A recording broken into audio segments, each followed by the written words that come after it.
Bom dia, queridos alunos do sétimo ano. Vamos a mais uma aula de geometria. Hoje a gente vai estudar simetria. O que é a simetria? É quando uma figura é cortada pela metade e as duas metades são simétricas. Ou seja, iguais, certo? Então eu não vou conseguir perceber diferença entre essas duas metades.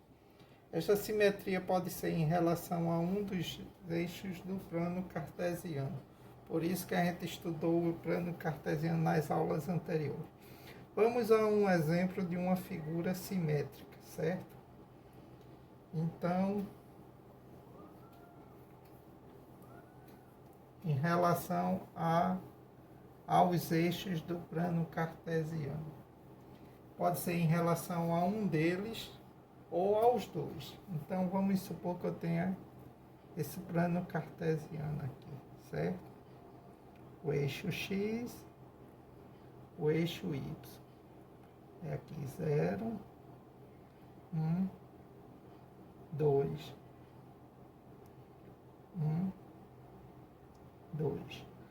Lógico que, como eu estou fazendo a mão livre, pode ser que esteja dando alguma pequena diferença em relação a esta figura.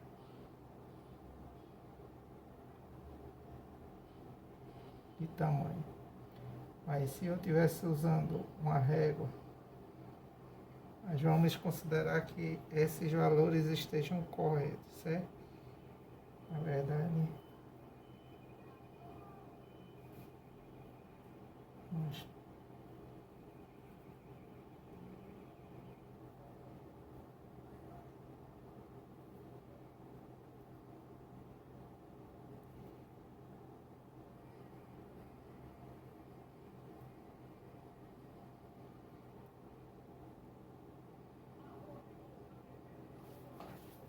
então, eu posso dizer que essas duas figuras, elas são simétricas em relação ao eixo Y.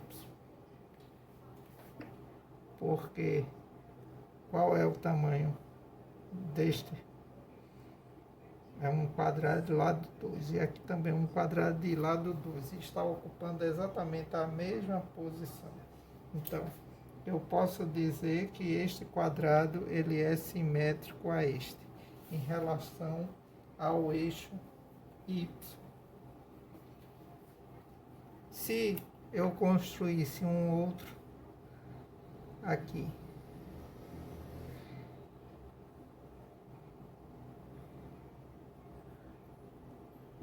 eu posso dizer que este quadrado é simétrico a este em relação ao eixo X.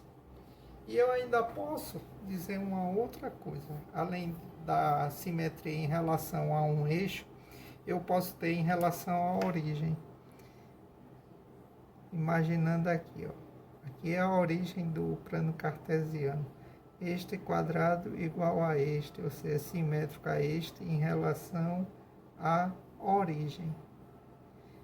Porque a igualdade está assim, não está pulando nenhum dos eixos, mas sim a origem. Então, eu posso dizer que esse em relação a esses são simétricos em relação ao eixo Y. Esse e esse em relação ao eixo X. E esse com esse em relação à origem. Então, são os três casos mais comuns de simetria. Em relação ao eixo Y, em relação ao eixo X, em relação à origem. Ok? Então, não esqueça, essas são as três principais maneiras de ocorrer simetria entre figuras, certo? Em relação ao eixo Y, ao eixo X e à origem, ok? Então, para começar o estudo de simetria, então era isso que a gente tinha que ver, certo? Na próxima aula, a gente vai trabalhar em cima de exercícios sobre isso. Então, até a próxima. Tchau, pessoal.